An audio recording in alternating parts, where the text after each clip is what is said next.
Sell it. How many people have thought about that? For you young folks, no, but I'm getting to that stage of my career, I've thought about this. So this is something that's very dear to me. In thinking about who I would like to lead this session, I thought of one person. This gentleman has a great history of business. He's sold businesses, he's valued businesses. He's listed on Who's Who of finance in America.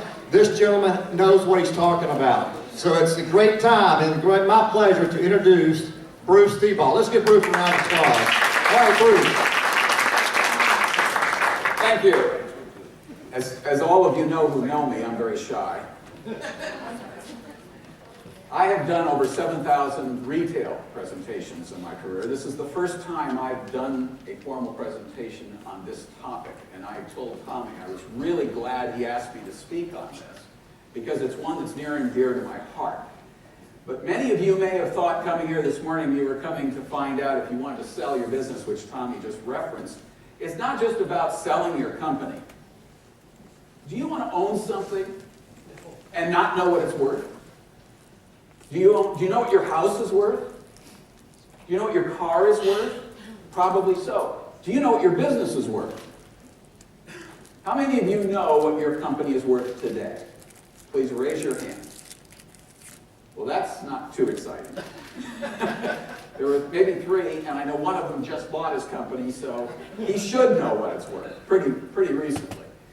So, we're going to take a little different approach, because I want you to be aware that your business value is something you should be aware of every day. It is what you do. It is what you work so hard for. We're an interesting bunch, us show producers, we show producers. Looking from the outside, an observer might think that we're just business people who happen to produce bridal shows. Did you ever think of yourself that way? You're a business person that happens to produce shows that are aimed at brides-to-be. The reality is much more interesting. Show producers entered the business for a plethora of reasons. Some examples. A florist. She felt she could do a better job than the people doing local shows. Never heard that one, have we? So what did? They started their own show. A DJ. Uh-oh. I know there are a few in the room that came from that background, who thought he was an entertainer, and that's what it took to do a good show, so he started his own bridal show. A franchisee of a bridal magazine. We've never heard of that one, have we, Tommy? Who didn't want to be the subject to all the restrictions the local shows were putting on him or her. So she started her own bridal show. Every one of those became a competitor to somebody. Or if they didn't, they soon would be. I coined a phrase many years ago that marketing, like nature, abhors a vacuum. If you have a vacuum in any area, it will be filled, whether it's nature or marketing. So if there's a need for more of what you have or offer, it will be filled. There are many such examples and many varieties on the theme. Somebody somewhere decides to start a bridal show, or they decide to buy an existing show in their market or another market. As a show producer, you know why they might decide to buy an existing show. Think back to your early days and all of your hard work establishing your market, establishing your show in that market, and getting a bridal attendance track record, getting to be known to your exhibitors. That was a lot of work. And anyone that's old enough, I always refer to myself, and I know Bill Eaton always reminds me that I sometimes repeat these stories, but I figure there's always someone that's never heard it before. But I like to use the term, instead of I'm getting older, I'm becoming chronologically superior. So those of you who have the same status as I do as being chronologically superior might remember the Dobie Gillis and Maynard G. Krebs, who, when the word work was said, he went, work, work? Well, we've done a lot of work. And you know what? There's a lot of wisdom to the approach of simply paying somebody to acquire the elimination of those potential sleepless nights. Ever had one of those as a show producer? A sleepless night? Worrying about some little detail?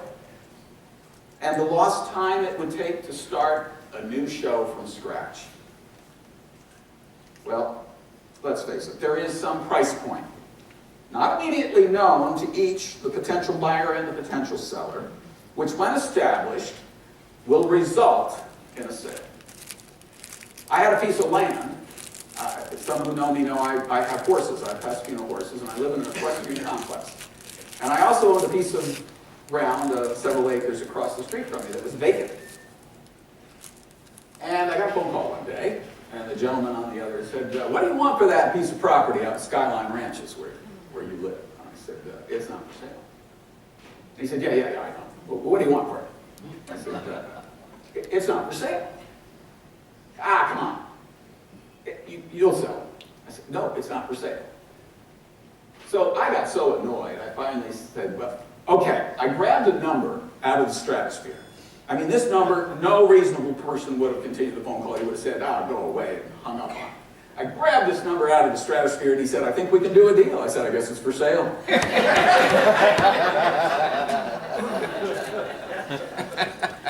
Is he a good neighbor? Great neighbor. In fact, little sidebar to that, the people that bought it, I found out later that the person who called me was actually the agent for a multimillionaire who had a daughter, who I later found out from her classmates, when she was a young lady in school, she had written an essay about her dream home and the site that it would sit on, and my piece of property matched it. I had the perfect storm. She had to have this property, and Daddy was going to make sure she had it. The agent was told, I don't care what you have to. I said, I left money on the table. I could have gotten even more. It was the highest price ever paid in our neighborhood for a piece of vacant ground. So you never know, do you? I refer to this as the roadrunner theory. Bridal shows certainly are a unique segment within the trade show industry. But you know what? The Roadrunner sets sort of a... I love that car. Anyone ever watch Roadrunner cartoon? Again, you have to be chronologically superior or watching it at night or something, or the Cartoon Channel. But, you know, the Roadrunner is an interesting little creature, and the coyote just doesn't seem to get it sometimes, does it? Well, the Roadrunner theory is that we're all running around at high speed doing our daily business, and we forget some of what it is that we're doing it for. Maybe I'm building my business for my family to take over someday, my son or daughter to take over. And I know that there are a number of people in this room that is certainly a potential that could happen. Maybe I'm building it, I want to build up the value simply because I want an exit strategy. I want to leave the business. I think Emer said to me earlier, an exit strategy? Well, that's one possibility. But that isn't the only one. Think about it this way. It's funny that this very fast little rascal makes life very challenging for Wile E. Coyote as he plots, and the coyote counterplots the other's demise. The dynamic of bringing a buyer and seller together is a lot like that. If you really think about it. They do this little dance around each other. And as you can see, the Roadrunner there is painting this white line that terminates in a wall, that black mass. So when the coyote runs at full speed following the white line, he slams into the wall and he's finished. And of course, there's the coyote setting the trap. Well, a buyer-seller situation and dynamic is similar. The buyer wants everything, the seller wants to get it for the least possible. And in the process, they're sort of doing this dance where somebody is going to finally come to the realization, I call it the gravity lesson, where the coyote figures out, have you ever seen when he goes off the edge of the cliff and he keeps running, but he doesn't look down. He keeps running. There's nothing under him. The cliff has gone behind him. It's long behind. And all of a sudden, he looks down, and then you hear the splat. Right? So the gravity lesson for the seller is understanding he's not going to get 20 times his earnings or 5 times his gross sales for his or her show. It's not going to happen. I know I talked to Ken earlier, and Ken's an accountant, and his wife Charlene's a CPA, if I recall. And you certainly, when you went through buying your company from the past owner, you can subscribe to this theory, right? You understand what I'm saying? That you wanted to get the best price possible, and I know that your seller wanted something up here, right? The stratosphere. And he didn't have, as I did in my case, daddy's little girl motivating the buyer to say, I don't care what it costs. Money is no object. Or as a friend of mine once said, money is no object, especially if you don't have any. If you came to hear me present this material this morning expecting a magical formula comprised of multiples of earnings, multiples of gross, net present value of money, future value of money, all things that my accounting friends know, internal rates of return, all of those nasty, dry topics that nobody wants to hear about. One of us in our membership, before I came up to speak, said, who's next? I said, me. He said, oh good, I can get some sleep. And I hope it was because of the topic, not because of my speaking. But the topic tends to be one that people see as dry. But I see it as very dynamic and vibrant because I care about what my company's worth, certainly. I want you to leave this session knowing exactly what you should charge for your show, or if you should be the prospective buyer, the show on which you will set your sights. How much should you pay for that? But it's not going to happen. I have some bad news. There is no such animal. And here's why. The price of anything, again, the price of anything. Did you hear that? The price of anything, okay? Whether it's a bridal show, a new car, a beautiful painting, or even an office building, is very simple. The price upon which a willing buyer and a willing seller can agree. If you didn't write that down, please do, or you can get the material from me later. I'll give you the link for the presentation. You don't have to write. But remember, the price of anything, I don't care what it is. Remember the daughter. Daddy wanted her to have that property for her dream house. The price of anything is not about multiples. It's not how many times cash flow. It's not how many times gross, or all these magical formulas that people proffer and promulgate. But I said those two words strictly for Bill Heaton. Bill's our attorney, and he likes to hear me say proffer and promulgate. He said, Bruce, when you talk, say proffer and promulgate. So I've done that, Bill.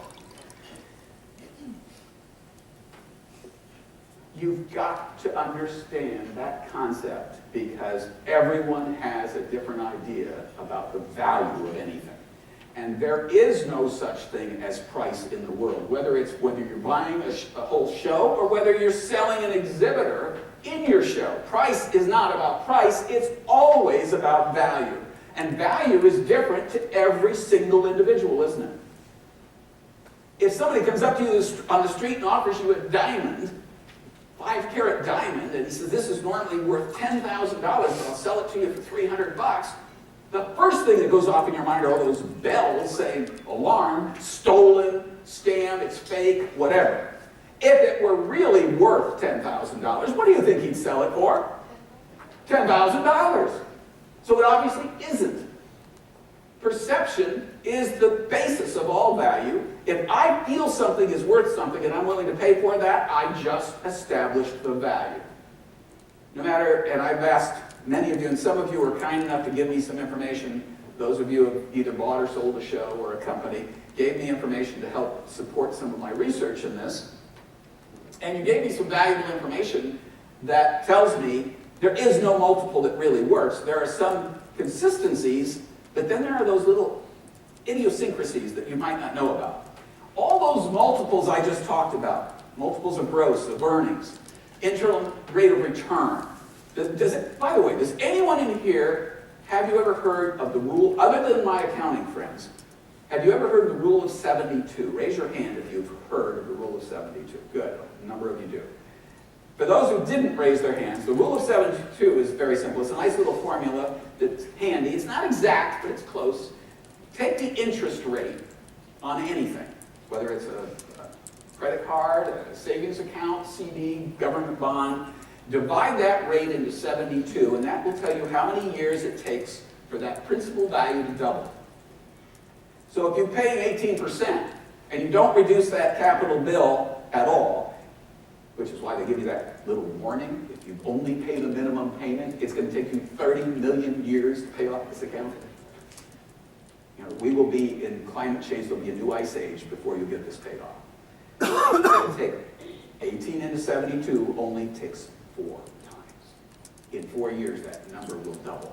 But if you're getting 1%, which, by the way, happens to be not a bad return today, it'll take you 72 years to double the principal value. So what that does is it points out something. I call them VSIs, very safe investments. The current yield on a 5-year U.S. Treasury bond is 0.72%. It takes more than 72 years. It takes almost 100 years to double the value of your money at a 0.72% return. How many people want to wait that long? But you know what? It's actually good news. Anybody ever heard the phrase, turning, when you have lemons, make lemonade?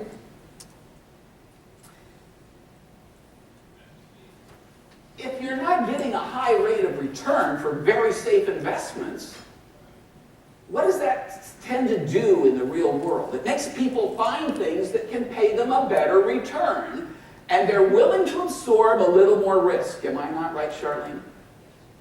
And that's from the mouth of a CPA that yes, you are. Because there's hunger for better rates of return. And what kinds of things return higher returns? Businesses. People ask me what I do. I say, I'm an entrepreneur. I happen to produce bridal shows, but I'm an entrepreneur. I purchased Bridal Fair back in 1976. I bought it from the company after working for the founder for 4 years. He was a radio broadcaster. He owned 5 radio stations in Portland, Oregon, Omaha, Nebraska, and Indianapolis. I went to work for him, and in 2 years became sales manager. 2 years after that, I bought the company. At that time, we were doing shows in about 70 cities. But the business model was considerably different from a typical bridal show producer. We worked entirely through broadcast licensees, radio and television stations. Part of our licensing agreement's terms provided in-person sales and marketing support from people like me and my colleagues who worked for the company at the time, and various support materials to those stations, including a complete operations manual, because we had established the formula. I had a friend once who was in the advertising business, owned an agency, and he said, you know, when you go out and buy a McDonald's franchise, you don't then operate your business like Burger Google does it, right? If you have a proven formula, you use the proven formula. So that's why they bought our program. We had proven that it worked. We were doing very sizable grosses. I remember Brad Buckles when we were at our formation meeting of this association in 1996, and Brad said, we should have different sizes of, or categories of show owners, the big show promoters and the smaller ones. And I think he used the term of like, I think if you do more than 70 booths, then you're a big promoter, and if you're under that, you're small. And I said, I have a problem with that, Brad. I have shows doing 50 booths that do $500,000 in volume. And everybody in the room went, what? Because we weren't selling booths. We were selling airtime packages that included a booth. So it was a completely different model. We were paid a license fee and royalty. Now, having said that, I know that I don't have to tell you that it's a very different business model from the one you use. It's hard to draw the comparison. Yet the formulas I used to help guide my decision-making process then were about the same principles as now, and ultimately the price that I agreed upon with my seller, my boss, and that's a difficult dynamic when you're trying to buy a company from your boss. It was still the price agreed upon by a willing buyer and a willing seller. If he didn't want to sell, I wouldn't have been able to buy it at that price. It took a year to negotiate it, but we did get a price. In establishing a value for your show, you must remember that there are major factors at work. One is one of the things I just said, investors looking for higher returns, certainly, who are willing to take on more risk. I showed the Roadrunner there looking for more free seed. Maybe he's looking for capital. But in establishing the value of their show, as I say, there are major factors. Typically, bridal shows don't have a lot of the assets that are used in evaluation, hard assets. When you're buying certain kinds of companies, they have a lot of fixed assets. Your fixed assets may include, in some rare cases, I know some of us have pipe and drape, but most of us don't have a whole lot of hard assets to support our shows. We have goodwill. You might have some office furniture, some office equipment, but we all know what that's worth on the used market. It's not like we own office buildings, or we might. Some of our show producers do have buildings and what have you, so that all comes into the fray. These things, such as real estate, business equipment, office furniture and fixtures, trademarks, and trade names, length of time in business, willingness to enter into a contract with the seller's experience for some time, with the contract specifying the amount agreed to for the service and the length of time. Because I'll tell you what, in our business, don't forget the most valuable asset you have in your bridal show is you. Every one of you. Would you not agree with me that your relationship with your vendors is one of the most valuable assets you have? I know Bill Brennan and I, he was nodding yes, he and I had a little conversation about that last night, about how important it is to have that vendor relationship. So don't you think that if you're trying to maximize the value you get for your show, you should be willing to spend a little time with that buyer and provide some consultancy? And by the way, our accounting friends will tell you there's some tax advantages to that too. Putting part of it as a compensation consultancy agreement, not all of it just in buying assets. When you buy assets, by the way, certain, especially real estate and those types of things, you have some mandatory depreciation schedules you have to adhere to that the government, which is always happy to help us have more money in our pockets, right? Will certainly challenge you if you try to take it faster depreciation on equipment or real estate than you're allowed under the tax rules. Remember, the government is here to help us. It's crucial to have a good handle on all of these issues as soon as possible as you plan the sale. Know what you're going to do, frame it well, and Charlene verified with me that in their case, when they bought the show, they did not use an agent. That was something that the seller didn't want to do. But if you're going to have a complicated sale, it's a good idea to have an agent handle the details. If somebody comes to you and says, I want to sell my show, and you say, yeah, I'd like to buy it, then you might have just your attorney act as the agent, and the attorney on the other side act as theirs in terms of framing all of the paperwork. But an agreement for continuing consultation from the prior owner would possibly be a very big factor in the price. Because otherwise, they may not be able to capitalize on the goodwill, the long-term presence, and by the way, that length of the time that the show has been in existence and been successful is a major factor in the valuation as well. And any terms you might grant as a seller are important. Now, not as important perhaps today in terms of interest rates, because interest rates are incredibly low, but how many banks, and I know I was talking, Ken was in the banking business. Where'd you go? Very expected. Ken, you were in the banking business, and we had a discussion at breakfast, was it yesterday? Yes. And you said, I can't imagine a bank lending money on a bridal show purchase. Yeah, no way. No way. Banks are not in the business to be venture capitalists, are they? They lend money against hard assets and safety. They like DSIs, don't they? Very safe investments.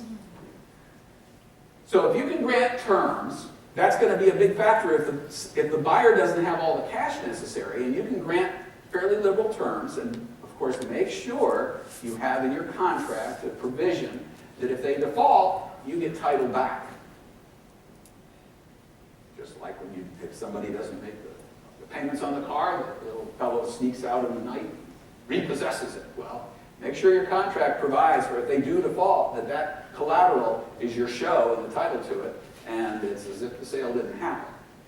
So that value of building in your long-term knowledge is so crucial, and the ability to offer terms will definitely and radically impact the price. Now, there are a lot of illustrations, and I told Tommy, I know that I'm running on a shorter schedule because we did go well over. So I'm going to try to condense the rest of this in just the next couple of minutes.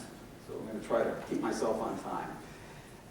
Average selling prices for trade shows and trade publications and media companies have been volatile in recent years, and now they're holding steady at their current reduced levels. But here's a surprise for you, and I'm not going to do the real hard analysis, Charlene, I'm not going to have you run the tables for me on net present value and future present value. Does anyone know those terms, net present value, future present value? Well, $1 today is more valuable than $1 tomorrow. It's the Wimpy. Anyone remember Wimpy? And the hamburger? I would gladly give you $1 tomorrow for a hamburger today. $1 today is always worth more than $1 tomorrow because it's in your hand. So when you analyze cash flows and you know that you're going to get paid over a period of time for your company, for your show, or shows if you own multiple ones, and you're giving terms, you discount those cash flows based on how much you're getting now and how much you have to wait for. But I like to do a nice, easy example. If you price something out and you can return the investment in 5 years, so let's say your show, and I'm doing this just for easy numbers, let's say your show is producing $20,000 a year of profit, then it takes 5 years to get back $100,000 if that's what you pay. Again, these are numbers just used for ease of illustration, so I don't have to tax my head with math after yesterday. It was a long night. So that's not applying the net discounted value or anything. That's just a quick, sort of like the rule of 72. So if you know what the investor needs to have as a rate of return, you can do a real quick analysis in your head that if he's going to pay $1 million for a show and it's making $200,000 a year, then those numbers work because on a 5-year basis, that's a 20% return. Now, again, you'll have to analyze the discounted net present value of those flows and what have you, but we're not going to go there right now. The point is that that is going to play into the price. How much risk is the buyer taking on? And if you're still involved, his or her risk just went down, didn't it? Because he's got someone who has experience and can help through that first year or maybe 2 years. And if you look at this chart, notice consumer shows, does everyone know what EBITDA is? That's earnings before taxes and depreciation and amortization and interest paid on debt. So 3 to 4 times is what the current average is for a consumer show to sell for. 3 to 4 times cash flow after those factors. If you base it on sales, it's anywhere from 0.4 to 0.8, which means if the show grosses $500,000, at the top end of that, you'd be looking at $400,000. That would be 0.8 of the gross. So all of that dry stuff, look at that chart over the years, how it's changed. You go back 20 years ago, remember, anyone here remember the Carter years and prime rates that hit 20% and more? Yes.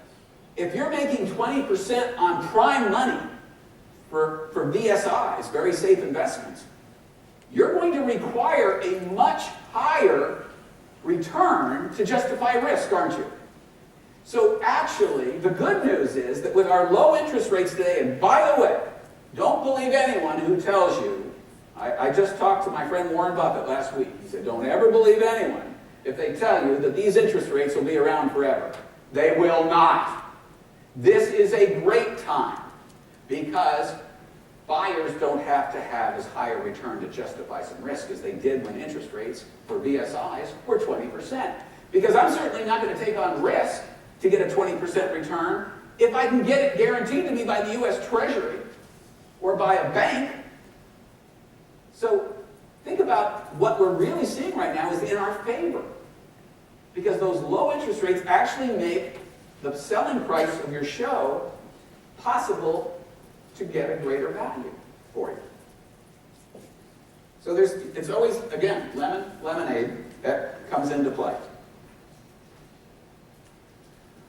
So if you've got our own industry, our universe of shows, I can tell you after doing some research, and I thank everyone, I promised the people that gave me information I wouldn't name them, but I want to thank you anonymously for all your help. The universe of our shows shows that the multiples are running about 3 to 6 times net. 3 to 6 times net. Approximately 1 to 1.2 times gross. So if you got a show selling for, or doing $500,000, then at the top end of that gross figure, you'd be looking at a $600,000 price. Now again, that's ignoring the other valuation. But remember what I told you about multiples? These are guideposts to give gravity to the coyote. They are not hard and fast because it, again, comes down to what a willing buyer and a willing seller will pay. There are a myriad number of factors that can come into play to change what that multiple might be or what that price might be. It might just be, and don't forget this, there may be a competitor who wants to get rid of you. That price won't necessarily adhere to the multiples, right? Because they may put a higher value on getting rid of you than what somebody else would for buying your show. Boy, I can get rid of that competitor. I'll just buy their show, and all those exhibitors come into my show. And I don't have to compete anymore. So they might pay a higher price. So you see how these factors can play into the process at the role? I already mentioned well-established shows will and do demand a higher price. And when the coyote realizes there's nothing supporting him, the other part of the formula is, if there is no large demand for your show, you won't get those kind of multiples. You have to look down and realize the ground is down there and be real. So if you've got a highly competitive market, your show isn't doing as well as it used to, you're not going to get these multiples. It's going to be a lower price. I think I came pretty close to my time, and I do have a question, yes.